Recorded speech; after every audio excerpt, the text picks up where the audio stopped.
Obrigado, meu irmão. Bom, já que ele já deu a deixa, né? Eu vou contar para vocês. Meu nome é Fabiano Alexandre. A quem está ali me acompanhando hoje é a Ana Luísa, ela é minha esposa. Nós estamos casados há 3 meses, amém? Casei, irmão, casei. Teve que casar. Orem por nós,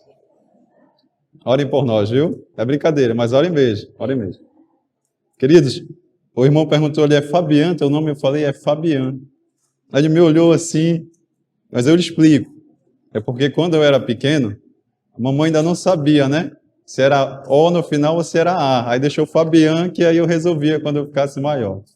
Mas eu resolvi, tá, gente? Estou bem resolvido. Queridos, brincadeiras à parte. Quem está feliz, diga amém. Não, com mais força. Quem está feliz, diga amém. Muito bem.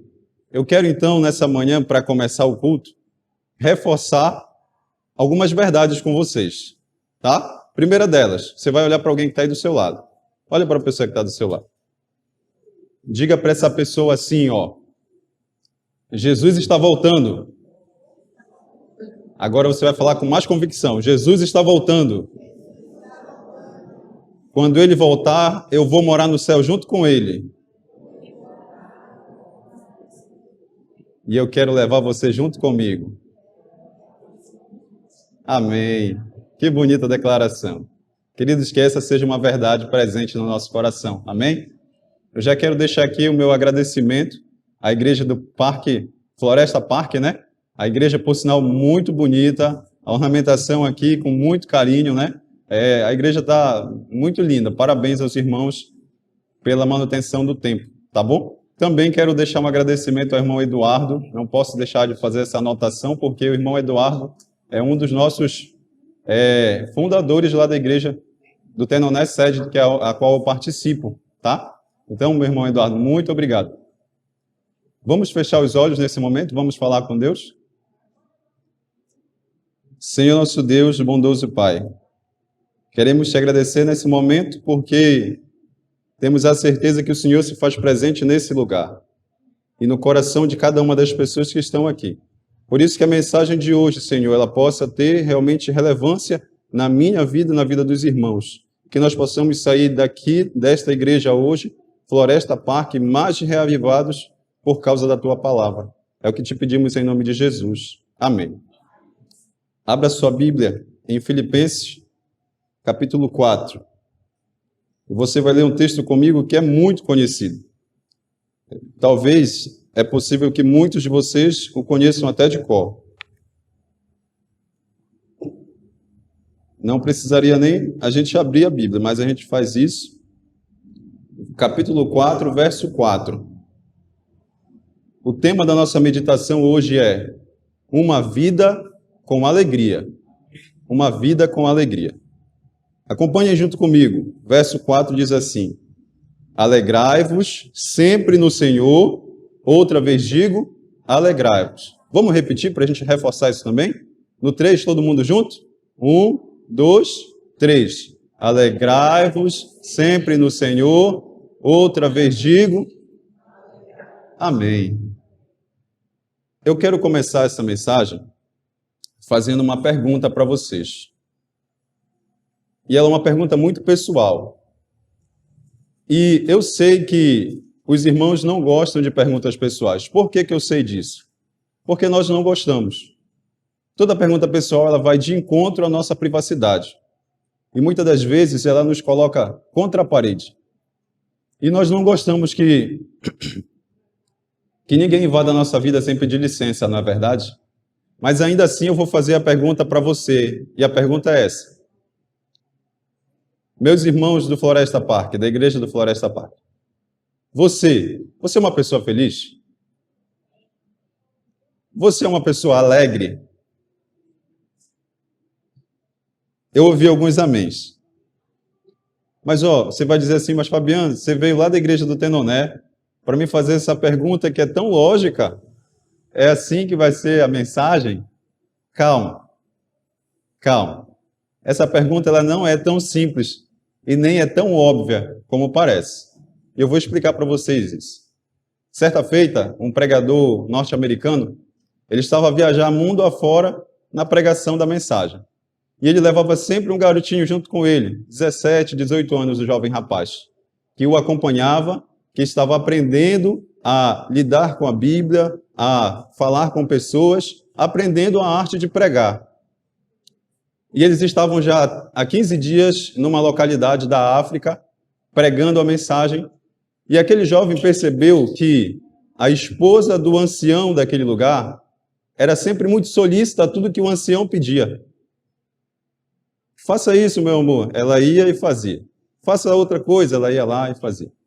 E aquele jovem ficou encucado. E ele fez a seguinte pergunta para aquela senhora, para aquela mulher. Ele perguntou assim: a senhora é submissa ao seu marido? Aquela mulher pensou por uns 2 ou 3 segundos e ela deu a seguinte resposta para aquele garotinho. Ela disse assim: eu posso lhe garantir que o meu marido me ama. Mas se eu sou submissa a ele ou não, essa pergunta não deve ser feita a mim. Essa pergunta precisa ser feita a ele. Vocês entenderam agora onde eu quero chegar? Seu marido pode garantir que você é uma mulher feliz? Seu esposo pode garantir que você a sua esposa pode garantir que você é um homem feliz? Seus filhos podem falar isso? Lá em Provérbios, capítulo 31, diz que os filhos da mulher virtuosa se levantavam e diziam assim: minha mãe é uma mulher ditosa, minha mãe é uma mulher feliz. Seus filhos podem dizer isso a seu respeito? Seu pai, sua mãe pode dizer isso a seu respeito? Seu noivo, sua noiva, se há alguém aqui assim? Os membros da igreja do Floresta Park podem dizer isso a seu respeito? Talvez alguém já esteja aí criando alguns mecanismos de defesa no coração, né? Ah, Fabiano, você está fazendo essa pergunta porque você não conhece a minha vida. Porque se eu te contar, até esses bancos vão chorar. Ou talvez há quem diga assim: e dá para ser feliz no mundo em que nós estamos vivendo? Há poucos dias, há poucas semanas, nós tivemos um terremoto aqui perto da gente. O tremor foi sentido aqui em Belém. Algumas casas vieram abaixo. A gente olha, abre um noticiário na televisão e encontra pessoas sumindo, desaparecendo. Vão para dentro de casa? Às vezes você está dentro da sua casa, falta alguma coisa. Isso pode gerar alguma infelicidade. Pode. Então, será que dá para ser feliz no mundo em que a gente vive? Queridos, quando eu penso nisso, eu preciso entender que Paulo, ele escreveu esse texto que nós lemos de Filipenses 4, verso 4. Ele não estava hospedado num hotel 5 estrelas em Roma. Paulo, ele escreveu esse texto de uma prisão, algemado, com um pé na sepultura, com a cabeça debaixo da espada de Roma. E ele escreve assim: alegrai-vos sempre no Senhor, outra vez digo, alegrai-vos. De maneira que esse texto, queridos, ele nos mostra pelo menos, no mínimo, 3 verdades. Primeira verdade: a alegria do cristão, ela não é uma opção. A alegria do cristão, nós podemos até dizer que é um mandamento. É uma ordem de Deus. Ser uma pessoa triste é um pecado. É um pecado de desobediência a uma ordem expressa. Isso porque o evangelho que nos alcançou é uma boa nova de grande alegria. O fruto do Espírito é alegria. E a ordem de Deus é alegrai-vos. Mas a Bíblia diz assim, alegrai-vos quando mesmo, queridos? Alegrai-vos quando? Bora mais uma vez? Alegrai-vos quando? Sempre. Então deixa eu fazer outra pergunta para vocês. De vez em quando, acontece alguma coisa na sua família ou é só lá em casa que acontece? De vez em quando o gás acaba lá na casa de vocês também ou é só lá em casa que acaba? De vez em quando há um conflito com a esposa, com o esposo, é só lá na minha que tem? Vocês perceberam como as coisas que estão acontecendo na nossa vida podem tirar a nossa alegria? Mas Paulo vem e diz assim, alegrai-vos sempre. Então, queridos, quando Paulo diz alegrai-vos sempre, ele está querendo dizer que a alegria do cristão, além de ser imperativa, é ultra circunstancial. Não depende de circunstância. Porque vejam vocês, estar feliz quando está tudo bem, até um ateu consegue, não é verdade? O grande desafio é permanecer feliz, apesar das circunstâncias adversas.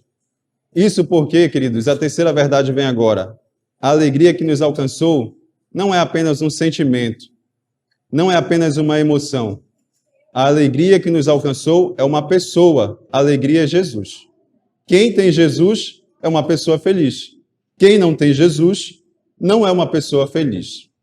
Mas olha só, é bem verdade que quando a gente olha para as pessoas, para os salvos em Cristo, às vezes a gente não consegue encontrar essa alegria que a gente tanto gostaria de ter.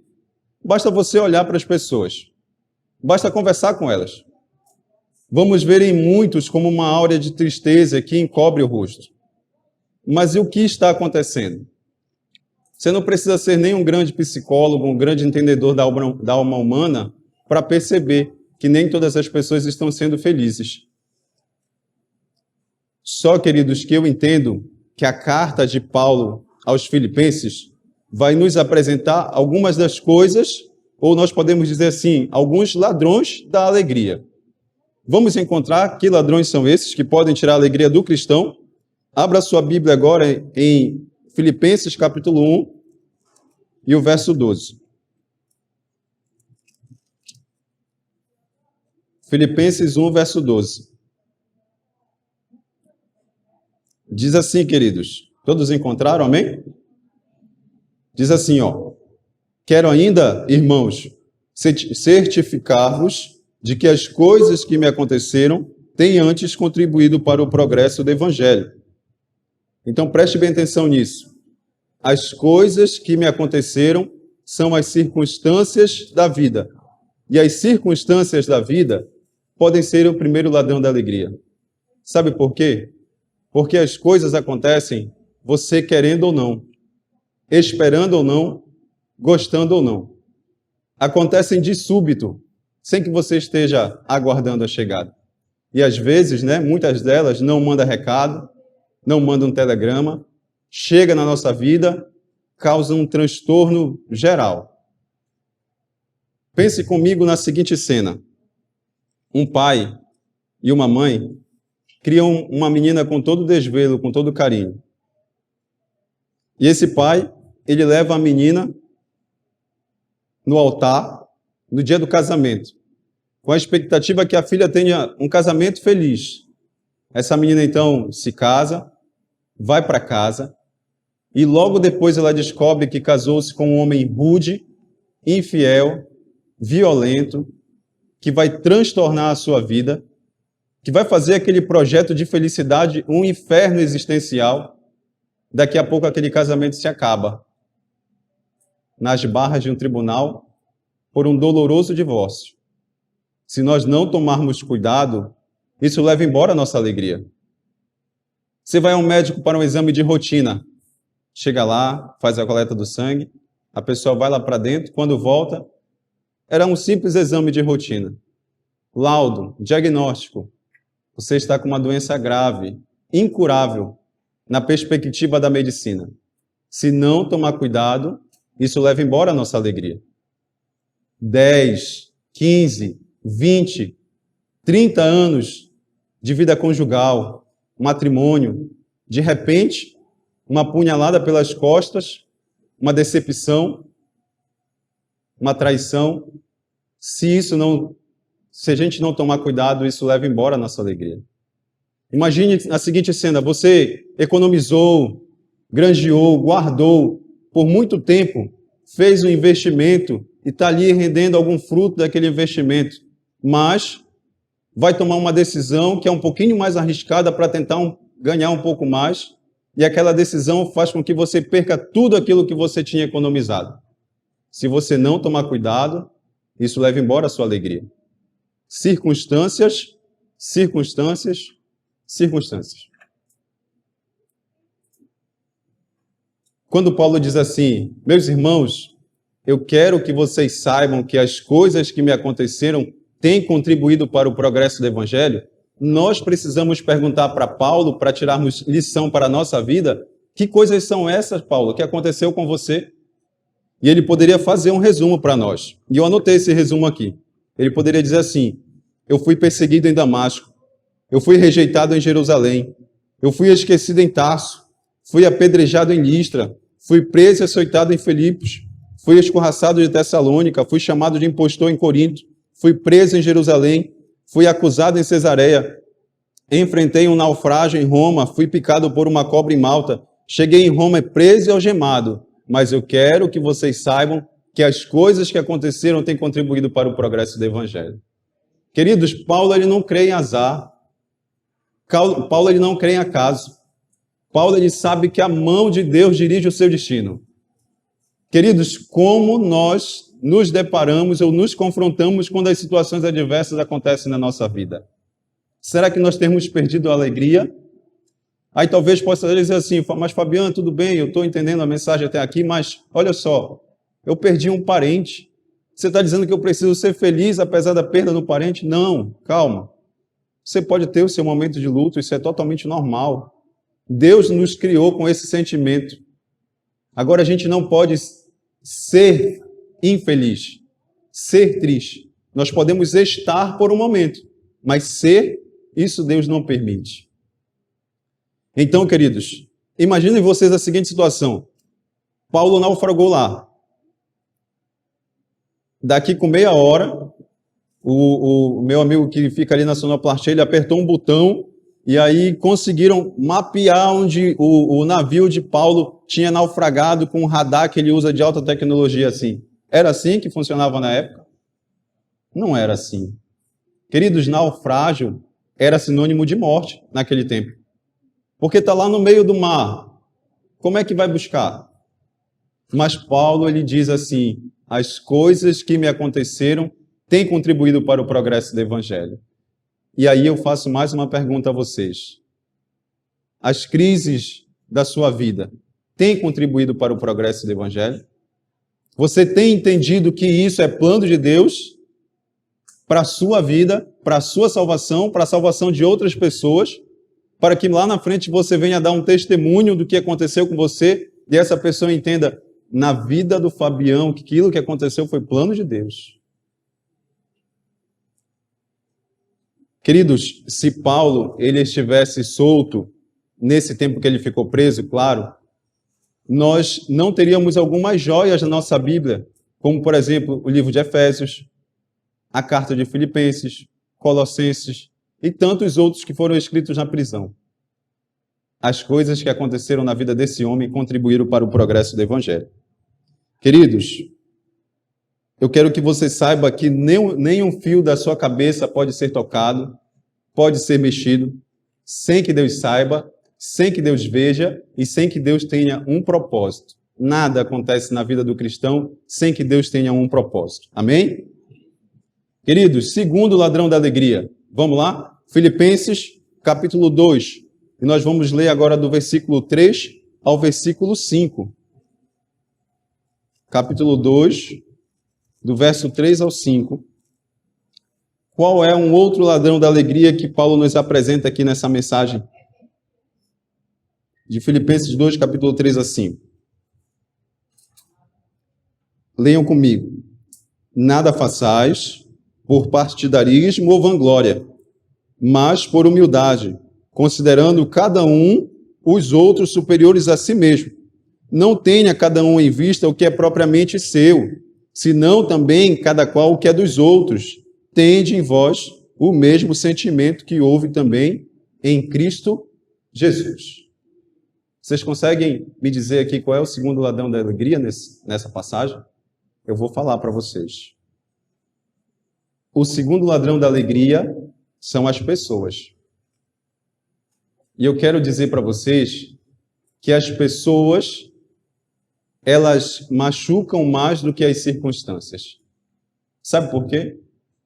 Porque as pessoas nos ferem. E nós ferimos as pessoas também.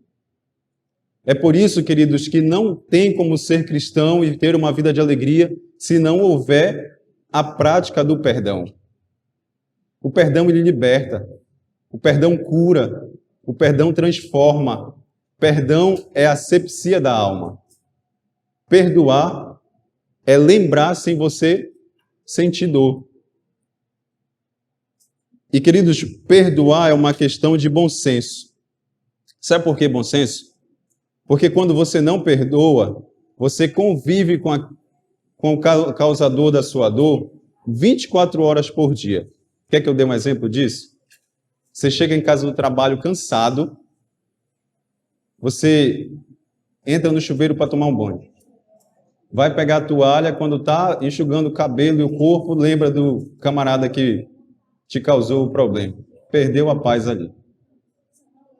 Chega com fome em casa, senta na mesa e vai comer.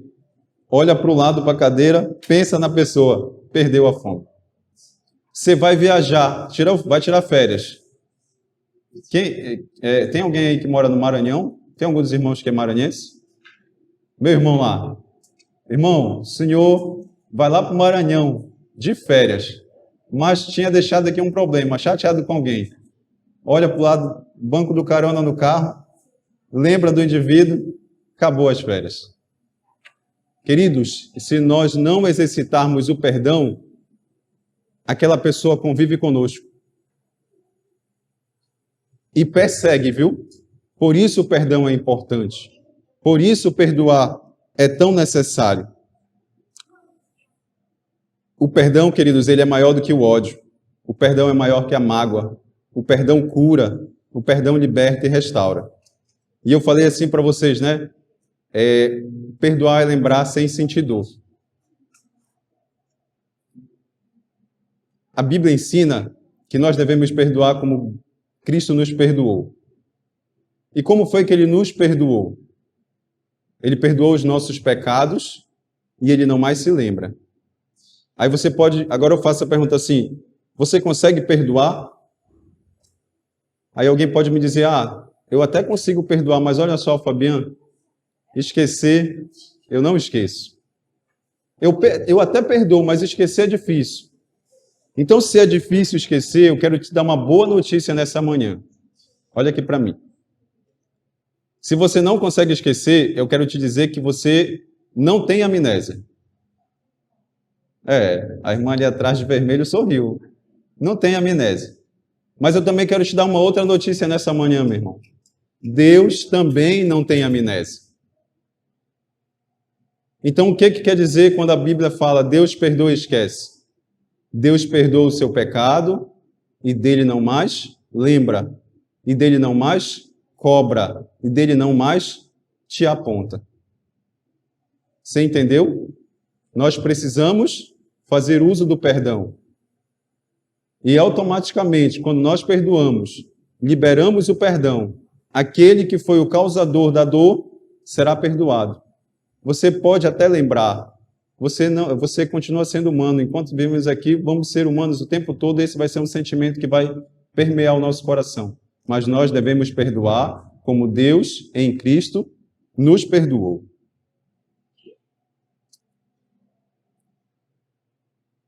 Queridos, talvez alguns de nós nessa manhã, quando se fala no tema de perdão, alguém aqui pode precisar mandar uma mensagem,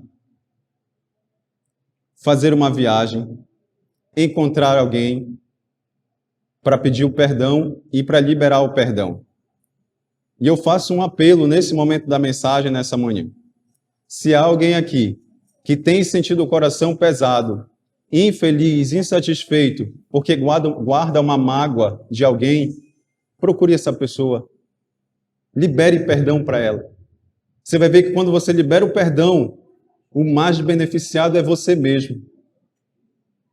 Quando a gente guarda mágoa de alguém, querido, e mantém aquilo ali dentro do coração, é como se você bebesse um copo de veneno, achando que vai fazer mal para outra pessoa.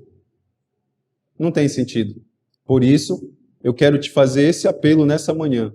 Se precisa perdoar alguém, querido, faça isso hoje. Não deixe para amanhã. Vamos ao terceiro ladrão da alegria. Vamos lá agora para o capítulo 4, verso 7 de Filipenses. Um pouquinho depois desse texto que a gente leu como texto base. 4, verso 7. Amém? O versículo 7 diz assim: e a paz de Deus, que excede todo o entendimento, guardará vosso coração e a vossa mente em Cristo Jesus. A paz de Deus, que excede todo o entendimento, vai guardar o vosso coração e a vossa mente em Cristo Jesus.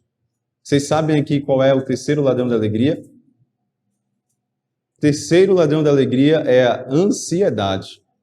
E eu tenho certeza que vocês já ouviram falar muito sobre esse tema, né? Está muito discutido aí no momento. Ansiedade. E eu vou fazer mais uma pergunta para vocês, queridos. Hoje, tá? Vocês já viram alguém ansioso hoje? Hoje. Eu queria saber, se alguém viu assim, levanta a mão. Hoje. O irmão de azul levantou a mão e disse que viu. Ninguém mais? Então, olha só para mim. Vocês têm certeza que foi só uma pessoa que vocês viram? Vocês se olharam no espelho antes de vir para cá? Se olharam no espelho? Porque a ansiedade, ela atinge todo mundo, queridos. Mais novo, intermediário, de mais idade, pobre, rico, douto, iletrado, crente e descrente. A ansiedade está aí.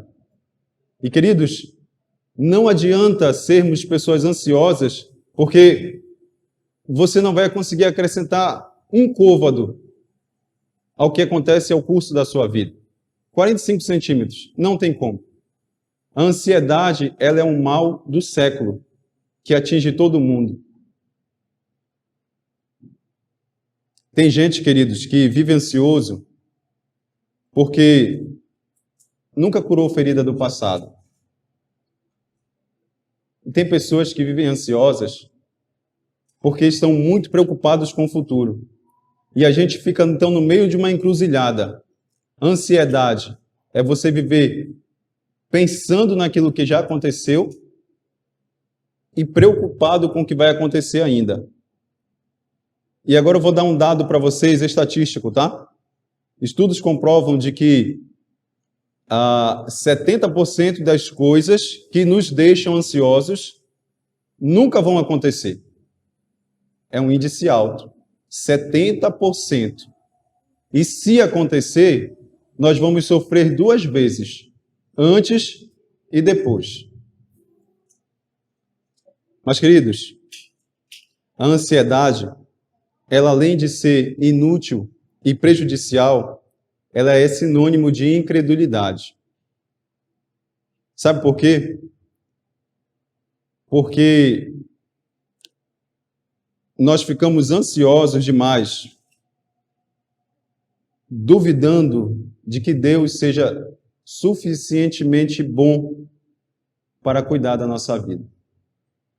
Quando nós entendermos que Deus, ele é um pai protetor, amoroso, fiel, que olha para todos os filhos, que o sol nasce para todos, que cuida de todos, que cuida até das aves, cuida dos animais, cuida das florestas, cuida desse universo em todo que a gente conhece.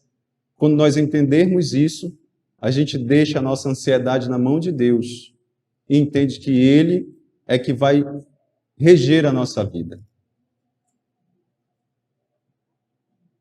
Quando, de fato, nós conhecermos a Deus, vou repetir isso, quando, de fato, nós conhecermos a Deus, não terá mais espaço para ansiedade. O resultado disso é que, em vez da ansiedade, a paz que excede todo o entendimento vai guardar o nosso coração e a nossa mente, como a Bíblia está dizendo. Quando nós entregarmos todos os nossos pensamentos que nos angustiam na mão do Senhor, então você vai sentir uma paz perfeita e completa. e essa paz vai chegar ao seu entendimento, e você vai perceber que não adiantava andar ansioso pelas coisas que já passaram ou que ainda hão de vir, porque é Deus quem nos dá essa paz. É Deus quem tira toda a ansiedade. É Deus quem cuida dos seus filhos, e Ele certamente trará felicidade para o coração de cada um de nós, se nós confiarmos nesse Deus. Queridos, todos nós estamos aqui. As crianças com um pouco menos de idade. Alguns já têm cabelos brancos como eu, né? Tenho alguns aqui. Deus, Ele tem cuidado de todos. E eu digo mais, certamente Ele cuidará até o dia da volta de Cristo. E no dia da volta de Cristo, queridos, Ele espera que eu e você estejamos felizes, sejamos pessoas felizes. Eu sei, pode acontecer alguma coisa traumática, a doença de um filho, a perda de um parente, pode acontecer. Isso devem ser coisas pontuais na nossa vida, mas não deve ser uma existência, uma parte da nossa vida. Você e eu devemos ser pessoas felizes. É isso que Deus espera de mim e de você. Então, queridos, eu vou contar uma rápida historinha para vocês aqui, para finalizar. Eu ia pregar na igreja de Santa Isabel. E num dia anterior, me aconteceu uma situação que eu falo assim, que foi inexplicável até hoje. Eu estava com a minha moto lá no centro de Belém, perto do Ver-o-Peso. Essa moto furou o pneu. Isso era 15 para as 5 da tarde. E era uma sexta-feira, ia dar 6 horas, né? Aí disseram assim para mim, ó, não tem borracharia por aqui por perto, você precisa ir em tal lugar. Eu peguei a minha moto e comecei a empurrar. Eu empurrei essa moto por 30 minutos. Chegou na outra borracharia, a borracharia estava fechada. Aí alguém falou assim, olha, você vai aqui na Pedro Álvares de Cabral até tal ponto que lá tem uma outra borracharia. Fui. Passei mais 30 minutos empurrando essa moto. Cheguei lá, o rapaz disse assim, ó, eu até posso te ajudar, só que é o seguinte, eu não troco pneu de moto. Então eu coloco o macarrão aqui, tu pode ir, mas eu não troco. Só que eu precisava trocar o pneu. Aí eu falei, então não vai me adiantar muito. Mas ele falou, ó, se você quiser mais ali na frente. Queridos, nessa brincadeira de aqui e ali, eu saí do Ver-o-Peso e consegui trocar o meu pneu lá na Senador Lemos, passando o Mateus, para quem não sabe. Eu passei empurrando essa moto 3 horas exatamente. Eu fui chegar em casa, era 9 horas da noite. E no sábado posterior eu ia pregar lá na igreja de Santa Isabel. E eu preguei essa mesma mensagem que eu estou trazendo aqui para vocês nessa manhã. E eu fiquei me perguntando durante a noite, empurrando aquela moto, meu Deus, por que isso está acontecendo comigo? Por que eu estou empurrando essa moto? Por que furou esse pneu desse jeito? O que está acontecendo? E essa mensagem que eu estou trazendo hoje para vocês, ela fez mais sentido para mim aquela noite. Porque eu vi uma circunstância adversa na minha frente, que era o problema do furo do pneu. É tão básico, né, irmão? Acontecem algumas coisas que são tão básicas na nossa vida, e às vezes a gente quer se reclamar, ou quer pensar, ou isso pode até tirar a nossa felicidade. Aí depois, quando eu cheguei na borracharia, o rapaz falou assim, ó, eu não posso te ajudar porque aqui eu não trabalho com pneu de moto. Uma pessoa, como o segundo ladrão da alegria aqui.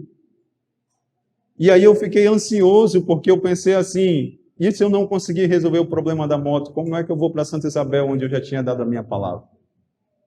Aí Deus falou assim comigo, empurrando aquela moto. Disse, ei, se acalma, controla a tua ansiedade, porque quem está no controle sou eu. E eu entendi aquela palavra. E eu cheguei 9 horas da noite em casa. E aí quando eu cheguei, a minha esposa vinha chegando também, ela trabalha no hospital adventista, né? Ela vinha chegando e ela olhou para mim, cansado, a gente estava se comunicando, ela falou assim, agora? Eu falei, agora.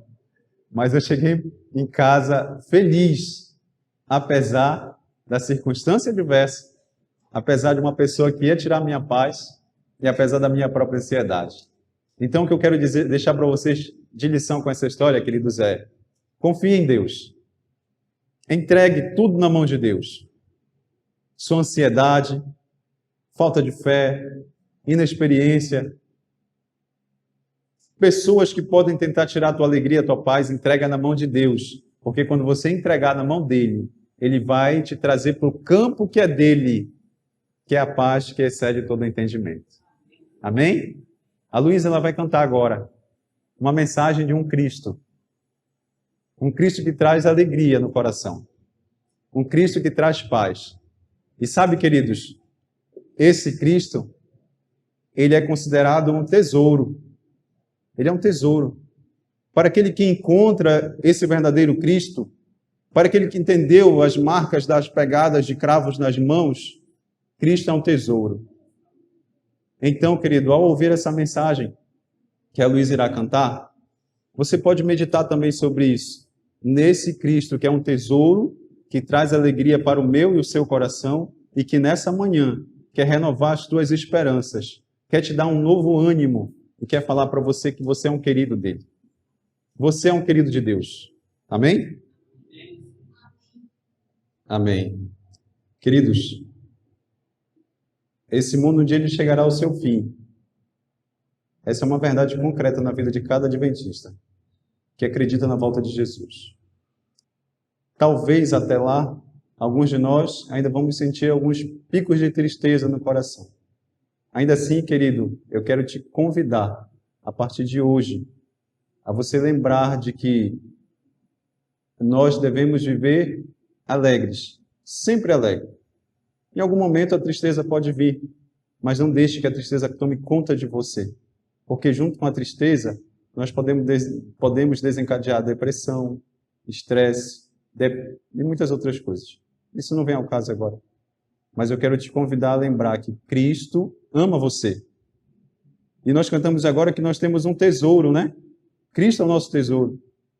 Mas eu também posso dizer, nessa manhã, que Jesus poderia cantar essa mesma canção para cada um de nós. Porque cada uma das pessoas que estão aqui são um tesouro para Cristo. Nós somos tesouros para Deus. E se Jesus tivesse que voltar aqui nessa terra mais uma vez, para mais uma vez dar a sua vida, por uma pessoa só dessa igreja, ele viria. E ele faria isso. Quem sabe não é você que precisa se colocar como essa única pessoa que Jesus viria buscar. Amém? Qual é o fim principal do homem? O fim principal do homem é glorificar a Deus e gozá-lo para sempre. Então eu deixo uma última mensagem aqui para a igreja do Floresta Park.